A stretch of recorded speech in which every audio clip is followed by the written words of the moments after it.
ہم نے پہلے بھی بات کی کہ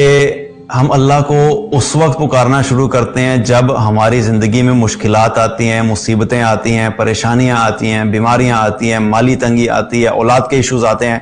اس وقت ہم اللہ کی طرف متوجہ ہوتے ہیں اور ہماری دعاؤں کی جو ڈیوریشن ہے اور ہماری دعا مانگنے کی جو طریقہ ہے اور جو ہمارے اندر ایک فیلنگ ہوتی ہے دعا مانگتے ہوئے، وہ اس وقت جیسی ہوتی ہے، وہ عام حالات میں نہیں ہوتی. اس حدیث میں رسول اللہ صلی اللہ علیہ وسلم نے ہمیں بڑا زبردست فارمولا دے دیا کہ اگر ہم چاہتے ہیں کہ ہماری دعائیں مصیبت کے وقت قبول ہوں، سنی جائیں،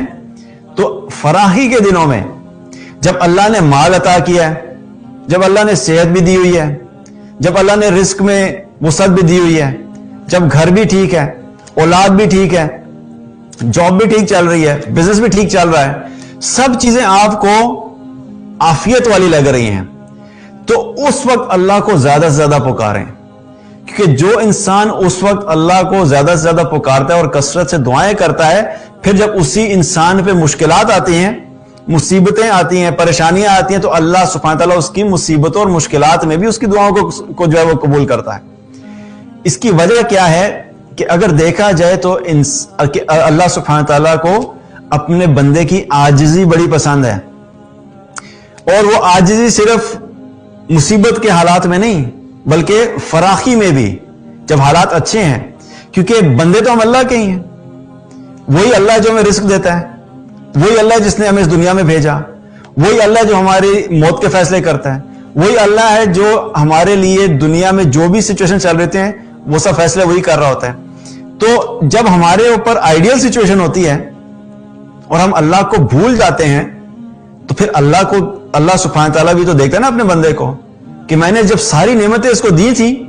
نعمتیں تو میں نے ہی دی ہیں، یہ جس رزق کو انجوائے کر رہا ہے اور اس کی وجہ سے مجھے بھول گیا ہے، جس اولاد کو یہ انجوائے کر رہا ہے، ان کے ساتھ مزے لوٹ رہا ہے اور مجھے بھول گیا ان کی وجہ سے، جس مال کو یہ انجوائے کر رہا ہے اور اس کی وجہ سے مجھے بھول گیا ہے، جو گھر ہے اس کے اندر یہ اتنا گم ہو گیا اس کو سجانے میں، یا گم ہو گیا اس کو سجانے میں مستقل، دیا تو میں نے ہی ہے لیکن یہ مجھے بھول گیا ہے. تو فراخی کے دنوں میں مجھے بھول گیا، سب کچھ میرا دیا ہوا تھا اور مجھے ہی نہیں پکار رہا، مجھ سے ہی دعا نہیں کر رہا. اور ویسے بھی اللہ سبحانہ تعالیٰ کو یہ بات پسند نہیں ہے کہ لوگ بندے اس سے دعا نہ کریں. اللہ کو یہ چیز زیادہ محبوب ہے کہ اس کے بندے اس کے سامنے ہاتھ اٹھائیں، دعائیں مانگیں، اس کے سامنے اپنی عاجزی کا اظہار کریں.